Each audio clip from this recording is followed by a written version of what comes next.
How would you like a 15% discount to my daily email, the stack of stuff, the show notes, discounts to the conference, all of that? All you need to do is text the word show to 33777. You'll get the annual subscription with a 15% discount to my daily email. You'll get the stack of stuff, the links to the show notes, discounts to the conference, and so much more. All you have to do is text the word show, SHOW, to 33777. Text show to 33777.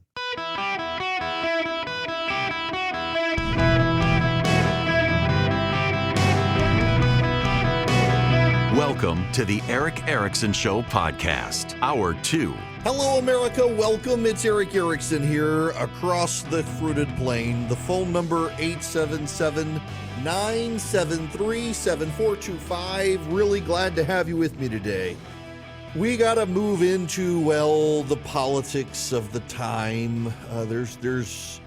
We spent a lot of time on the tragic situation. Out of the gate, though, I want to say it again. I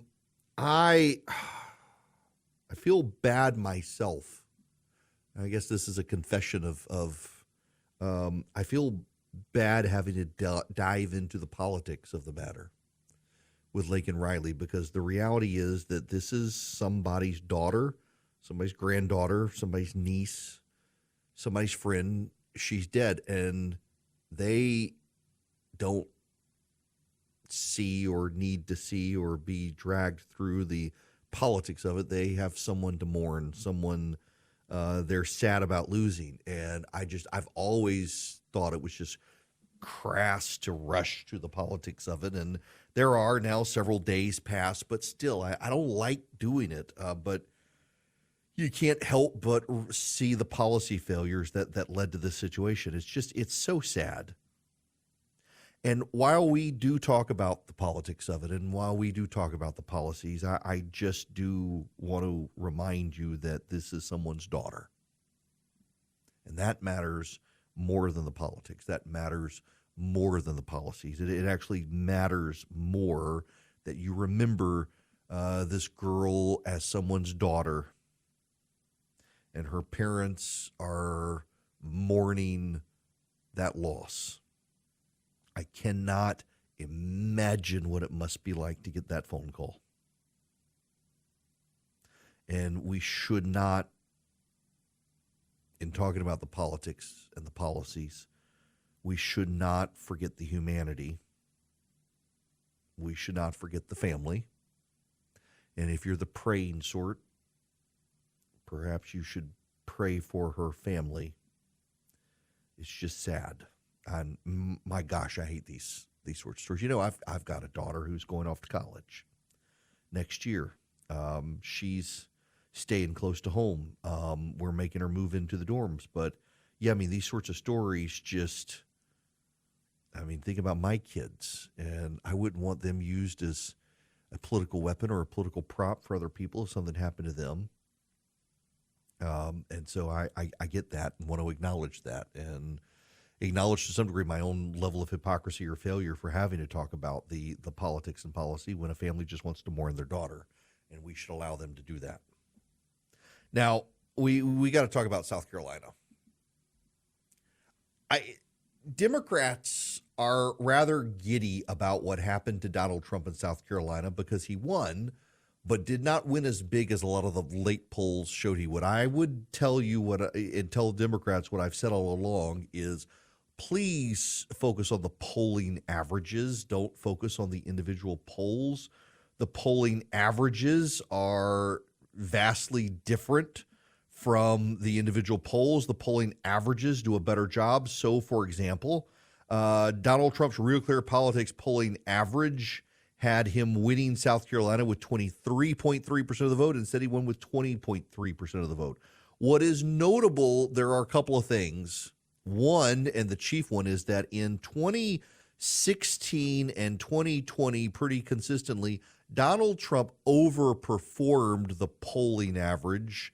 And in 2024, thus far, the primaries has underperformed the polling average typically. So, for example, the Real Clear Politics polling average had Donald Trump winning the Iowa caucus with 33.7. He actually won with 29.7. Then in New Hampshire, the Real Clear Politics polling average had him winning 19.3%. He actually won 11.2%. In South Carolina, it had him winning 23.3%. He actually won it with 20.3%. So he's underperforming for the first time. And Democrats are very giddy about this. Democrats are very giddy that Donald Trump is averaging about 42% roughly of the voter, or 40%. In 2016, I would point out to Democrats, in 2016, Donald Trump got fewer votes cast than any Republican nominee since modern primary processes began with Gerald Ford in 1976. And yet he still beat Hillary Clinton. I don't think Democrats or anti-Trump Republicans should look at his performance in the primaries in 2024 and extrapolate from that what's going to happen in the general election. Because were you to have done that in 2016, you would have concluded, as I did, which is why I'm saying don't do it, you would have concluded that Donald Trump would lose in 2016, and he did not. He won. Am I like the only person to have gone through 2016 and thought, gosh, I screwed this up. I got to figure out what's going on? Because I'm seeing so many people fall into the same patterns that they did in 2016, including a lot of Republicans who hate Donald Trump. They won't vote for Donald Trump, and they've concluded that because they won't vote for Donald Trump and they know other people who won't vote for Donald Trump, clearly there are enough people who won't vote for Donald Trump, therefore he's going to lose. I don't know that you can do that, particularly when he's so decisively ahead of Joe Biden in so much polling. There are warning signs for the GOP. Donald Trump lost Beaufort County in South Carolina. Now, that may seem like nothing to you. I'm not on the radio in Beaufort County, but I have this massive live stream audience in Hilton Head that listens every day online, and that's Beaufort County. It's very military, Beaufort County is. A lot of retired Republicans, a lot of military, and Donald Trump should not have lost Beaufort County, but he did, to Nikki Haley. That's a warning sign. He also lost the suburbs of Charleston to Nikki Haley. He lost the Columbia area to Nikki Haley. Those things really do matter. Now, you can be dismissive of it, but you shouldn't be dismissive of it, because where Nikki Haley won in New Hampshire and in Iowa and in South Carolina, more so because of the caucuses, look at New Hampshire and South Carolina, the counties that Nikki Haley put up and won are the counties that the GOP normally does okay in. And the fact that Nikki Haley beat Donald Trump there does suggest some level of vulnerability in the general election. So Nikki Haley won Richland County, 57%. That's the Columbia area. She won Beaufort County. That's Hilton Head. She won that 55%. And she won Charleston, up down the coast. She won Charleston 61-37. Now, Charleston is more Democrat. Now, before you say, but Mr. Erickson, it was all the Democrats. She won all the Democrats. 70% of the voters who voted were registered Republicans. So she certainly benefited by having crossover vote, but you can't just say she only won the Democrats, because that's not true. And the big red flag is Beaufort County, South Carolina. That's highly Republican county there.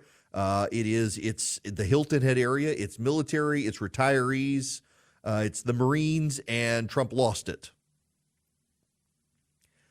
However,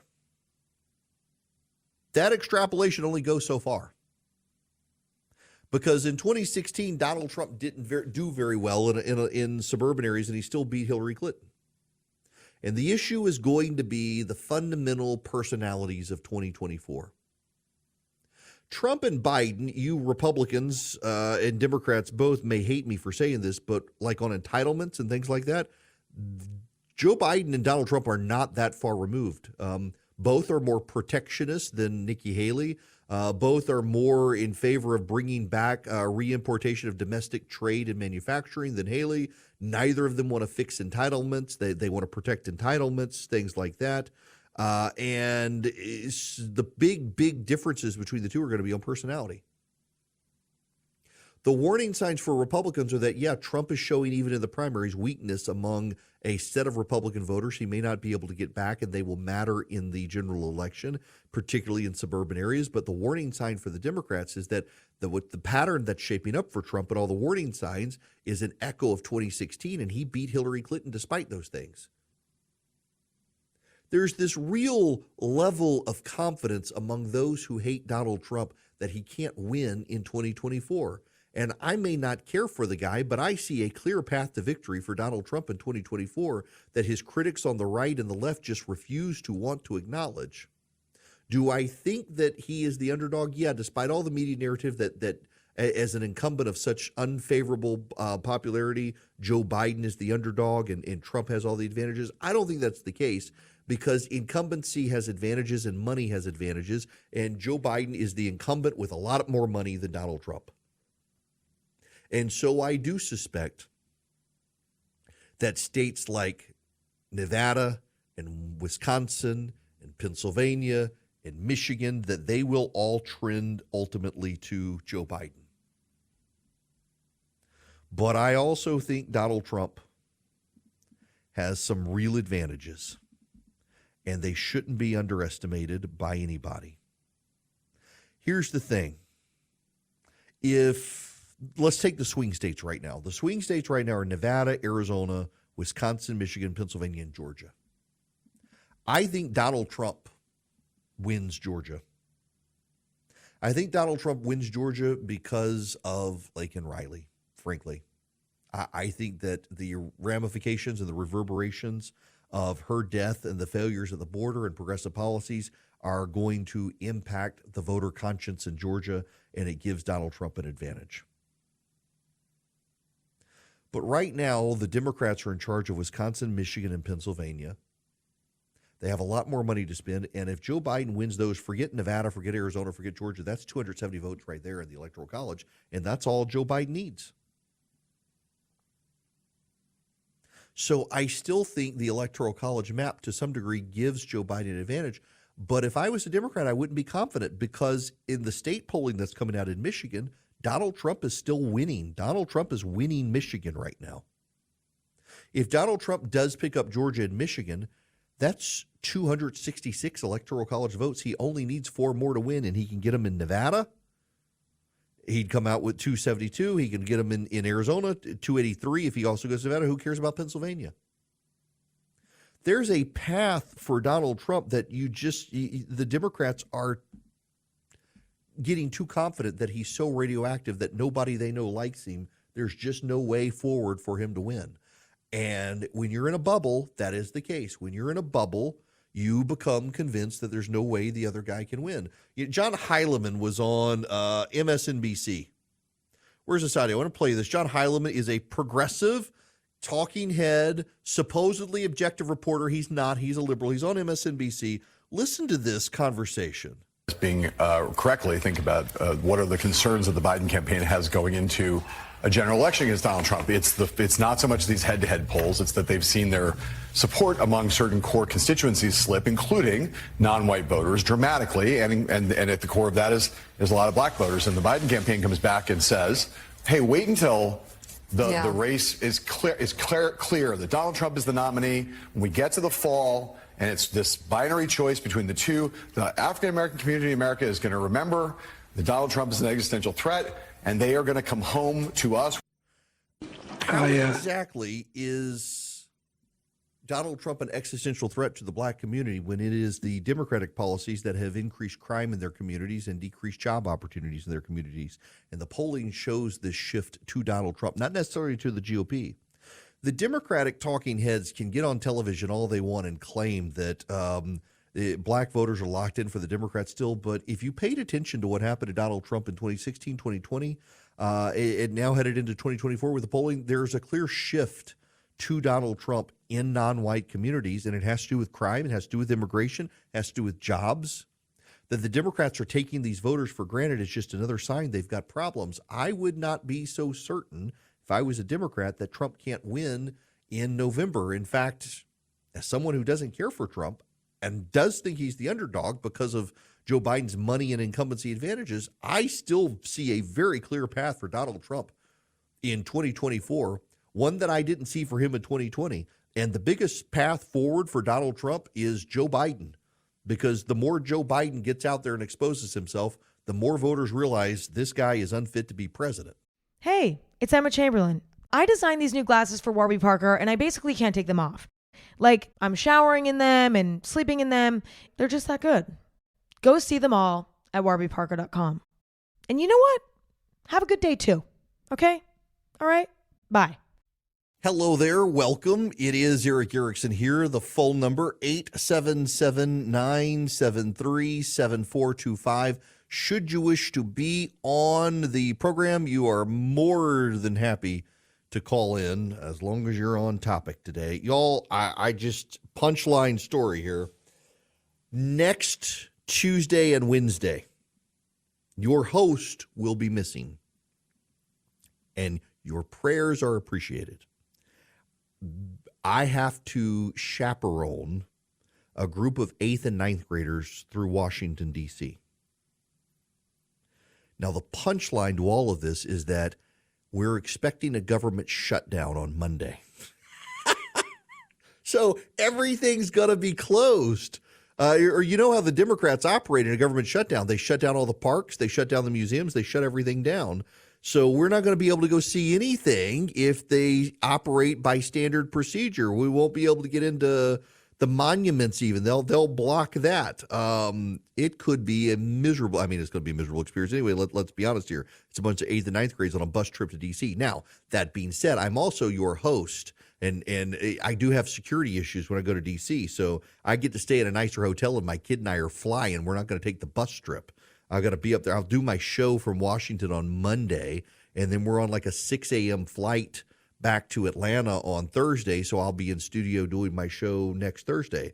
But on Tuesday and Wednesday, it is nonstop, minute-by-minute programmed, like 8 a.m. to 7 p.m. every day. There's programming. I'm trying to see if the Speaker of the House will say hey to the kids on Wednesday when we tour the Capitol, but he may be tied up with government shutdown negotiations. I have no idea. What a crazy, crazy, crazy thing in timing that it's going to be. My goodness gracious.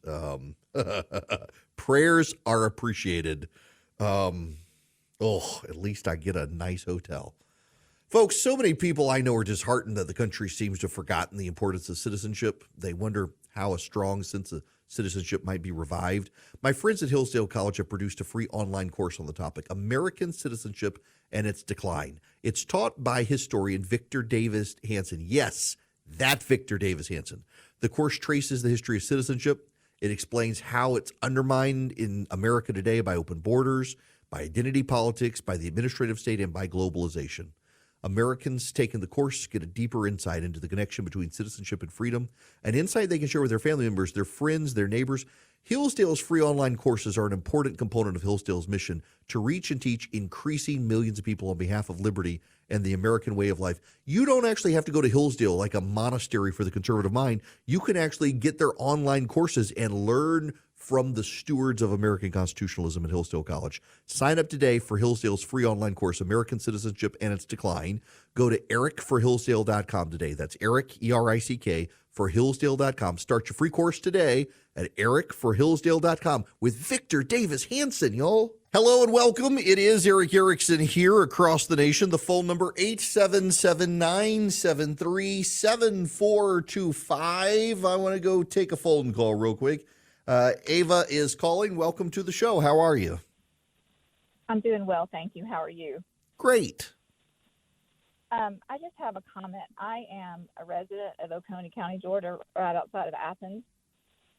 And I want to say that I'm absolutely heartbroken about this tragic death of this beautiful young woman. And obviously, the immigration is a huge problem, but there's another problem too. Crime in Athens in general is out of control, in my opinion. And my daughter, who is the same age as this young woman, was accosted at 11 o'clock in the morning on the streets of Athens going to lunch.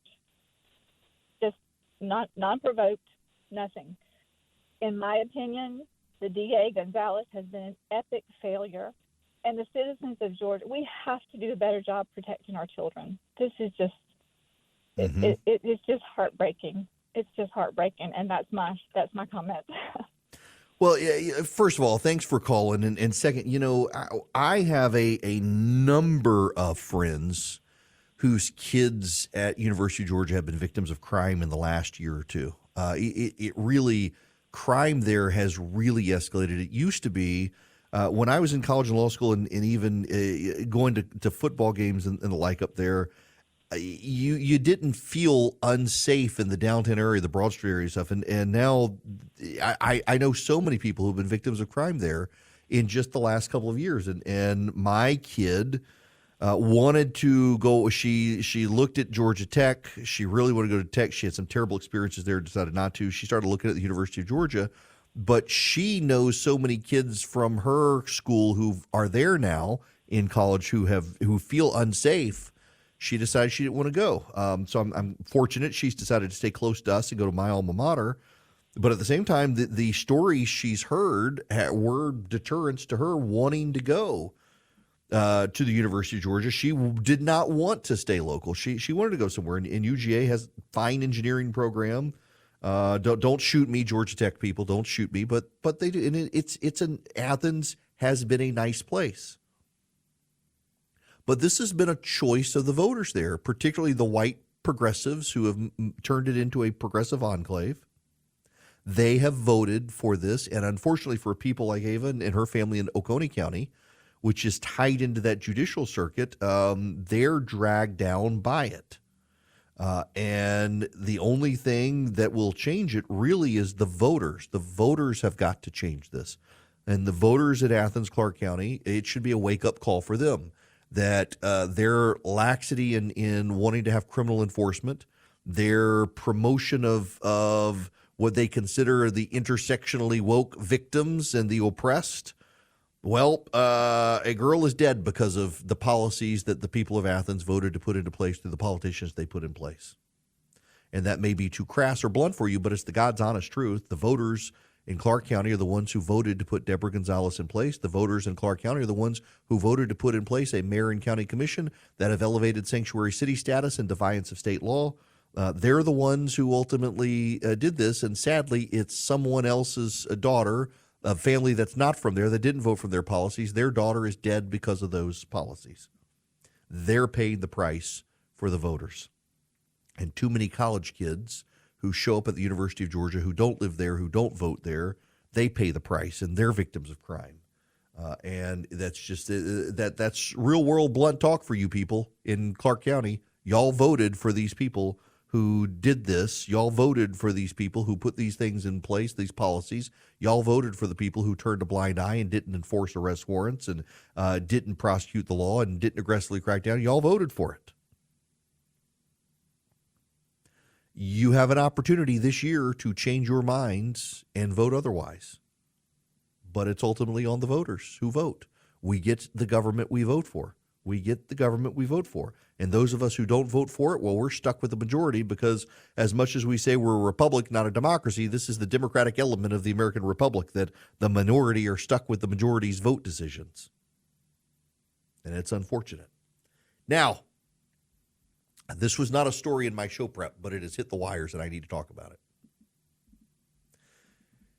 The ongoing saga of Fani Willis in Georgia, it's not looking so good for her, despite what progressives might tell you. I have a hard time believing that the judge is going to allow Fani Willis to keep this case. In court today, attorneys for Donald Trump are calling it disingenuous for Fulton County prosecutors to protest their use of cell phone records in a push to oust Fani Willis. Steve Sadow and Jennifer Little are lawyers for Donald Trump. They said cell phone evidence, which appears to show Special Prosecutor Nathan Wade making nearly 36 visits to Fani Willis's Hateville neighborhood in 2021, should be admitted into the record. They say the data undercuts testimony by Willis and Wade, who are leading the prosecution of Donald Trump under RICO. On Friday, the lawyers, if you're unfamiliar with this, they filed an affidavit by Charles Middlestat. He's an investigator. He used an online analytics tool using cell phone tower transmissions and determined Nathan Wade's cell phone paid 35 visits to the Hapeville, Georgia area where Fani Willis was living. That includes 2 times, September 11, 2021, and another November 29, 2021, when Wade's cell phone arrived in the area late in the evening, midnight, and left in the pre-dawn hours, like 4:30 in the morning. Hours later, Fulton prosecutors filed a court motion contending the cell phone records are inadmissible on a number of procedural grounds. And they said even if they're allowed, they don't prove in any way the content of the communications between Willis and Wade, whether Wade was ever at a particular address or whether Willis or Wade had ever been in the same place during those times. Now, ironically, the January 6th prosecutors are prosecuting people based on their cell phone records. That's kind of hilarious. And I'm sorry, in my mind, when you have Nathan Wade's cell phone records show he was headed to somewhere in Hapeville, was staying there until 4:30 in the morning, and when he gets home, sends text messages to Fani Willis, that seems extremely plausible that he was with her. Why are you then texting her at 4:45 in the morning? Sometime around there. Now, the left, and this is where I get to with the latest story. The left has loved that Fani Willis was going to use Georgia's RICO statute to go after Donald Trump criminally. As I have told you, RICO is a very broad statute. RICO, the premise of RICO is that there is a criminal enterprise. And while a bunch of people may do separate, unrelated acts, if all of those acts are done to advance the criminal enterprise that they share in common, they can all be charged together and charged for engaging with each other's crimes. And they've loved it. The left has loved that this is how Fani Willis is getting Donald Trump, that he may not have been involved in all these other things, but because the criminal enterprise was to get Donald Trump to overturn the election through any means possible, well, they can catch Donald Trump for some idiot doing something stupid in South Georgia that was completely unrelated, but part of the criminal enterprise to overthrow the election.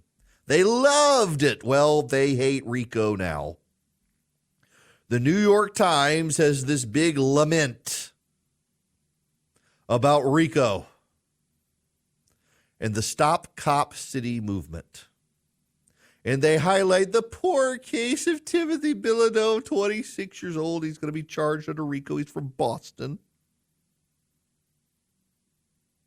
You see, outside of Atlanta, there's a police training facility they're building, and the left has called it Cop City, and they want to stop it. This has not gotten a lot of national news except when it's sympathetic to the terrorists. See, there's a contractor who is building this police training facility. This facility is on some property owned by the city of Atlanta in a neighboring county. And this facility that's going to be built is going to train police officers, emergency technicians, EMT. It's going to train firefighters. And the left is all upset about it. After George Floyd, they got organized to stop it.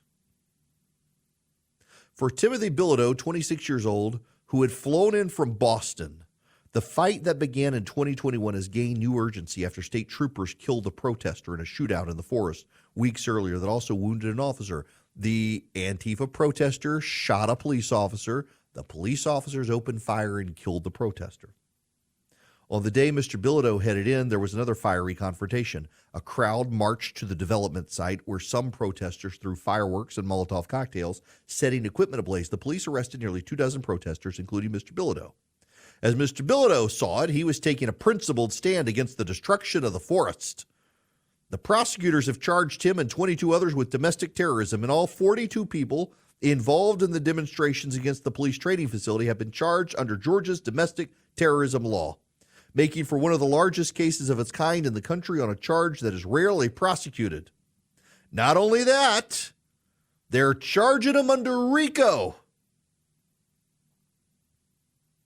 Mr. Bilodeau, a tech consultant, says it's chilling. It's a devastating threat to all people who are advocates or activists for the well-being of our planet or climate or communities. No, it's not. You people have, some of those people firebombed a fire department. Others firebombed a child center because it was built by the same contractors building this. People have shown up in churches to harass the people who are the contractors building the police training facility. Now, Mr. Bilodeau may have been not a single one of those people, but he was involved in the overarching protest, and guess what? They're going to use RICO to tie them all together. Chris Carr is the attorney general in the state. He's pursuing charges under the state's racketeering law. Mr. Bilodeau and 60 others are facing racketeering charges, with prosecutors describing them as part of an anarchist, anti-police, and anti-business extremist organization that conspired to block the training facility. The first trial in the racketeering case could start in the coming weeks. Now, the New York Times and progressive publications, and by the way, there's a big story of the New York Times we got to get to here in a little bit. The New York Times and others have downplayed what these progressives have done, and maybe this particular guy was not involved. Doesn't appear he would have been in the timeline. But activists from Antifa, and you know, Antifa is not a centrally organized organization. And so when you say it's Antifa, they say, oh, it's not Antifa. You see Antifa everywhere. Antifa's not a thing.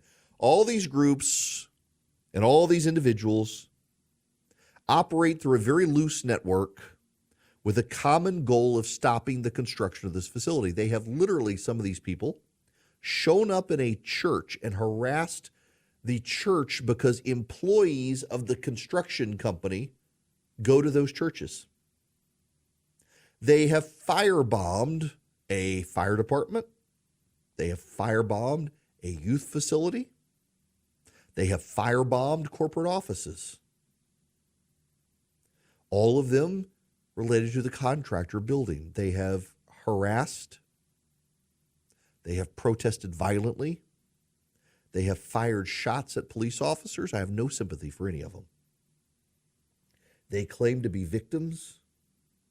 They claim that they're innocent. They claim they're just there to protest for the environment. They're peaceful protesters. If they're peaceful protesters, why do people keep getting firebombed? Why are police being shot at? Why have they booby-trapped the area? There's a story we'll get to about how the progressive takeover of the New York Times, a lot of progressives are now in charge of editorial desks, and you see a clear sympathy in this story of the New York Times towards these domestic terrorists. How dare they charge them with domestic terrorism? How can they not? What they're really upset about is that Republicans, unlike Democrats, actually take law and order seriously and are cracking down on them, and they should. They absolutely need to. I have no sympathy for these people. They should all be thrown in jail. And good for the Attorney General in the state of Georgia for prosecuting them aggressively. Somebody needs to prosecute them aggressively. Somebody needs to shut this down. And that facility absolutely, fundamentally needs to be built. And maybe, just maybe, we finally can get it built. Now, some of you just want a computer built. And you want to go to Vision Computers if you need a computer built. Now, here's the thing. Listen, there's one of you out there who has this concern that you have your macros set up on your computer. Just so if y'all don't know what macros are, I'm not talking to you. But one of you out there right now, you need a new computer. And you're horrified that your computer is set up just so, with your macros the way they are, with your folders the way they are, your files arranged on the desktop the way they are. Yeah, your Windows system is set up precisely the way you want it, and it took you time to get it there, and you need a new computer, but by God, you don't want to get a new computer because it'd mess it all up. You should go to Vision Computers. They can help you transfer everything over the way you've got it. Keep you set up the way you are so you don't miss any downtime, and you don't have to relearn, and you don't have to reconfigure. The rest of you, Vision Computers can build your laptops, your desktops, your gaming PCs, your workstations, your servers, whatever you need. And then they're your tech support. So if something's not working the way you want it to work, or you have a question about something, you call Vision Computers and say, hey, I got a question about this. And Vision Computer takes care of it. My son the other day, he needed a USB-C connection, but he didn't know if his computer had a USB-C connection. And I told him, you tilt it forward and you look and you can find the port. My son did not do that. He called Vision Computer. They told him not only where the port was located on the back of his computer, But what it would power and everything, he was so set up, he called them. I'm like, kids, don't bother them. Just tilt your computer forward, look for the port. No, he called them. But in less than 15 seconds, they not only had him on the way, they told him exactly where on the back of his machine the port would be for him to find, because he's terrible at finding stuff. But nonetheless, I digress. They can do this for you too, or for your business. VisionComputers.com or 404-COMPUTE. Call Vision Computers at 404-COMPUTE. Tell them I sent you. They'll save you even more money. 404-COMPUTE, anywhere nationwide. Hello there. Welcome. It is Eric Erickson here. The phone number 877-973-7425. Y'all, time again, we have to talk about President Biden. He's done it again. I don't know why the White House keeps letting him be in public. I mean, they have to. He's the president. Never helps him when he does. Here, this is Joe Biden from the White House. I've spent a lot of time with Xi Jinping, someone whom I have a great deal of difference with. And I was, when I was vice president, my president told me that he wanted me to get to know Xi Jinping because it was clear he was going to be the head of Russia, of China, and we were having problems with Russia at the time and other countries as well. And so what he said was, get to know him. He's going to be there. And he couldn't because he was the president. He couldn't travel. So I traveled 17,000 miles with him throughout the country, our country, and in China as well. We were in the Tibetan Plateau, and he turned to me and he said, "Can you define America for me?" And this has been documented, it's real. I looked at him, I said, "Yes, I can," in one word. He looked at me and he said, "What's that?" And I said, "Possibilities." 17,000 miles. No, you didn't. And the Democrats just say, well, it's a stutter. It's a stutter. It's a stutter. I think it's his mind, not a stutter, y'all.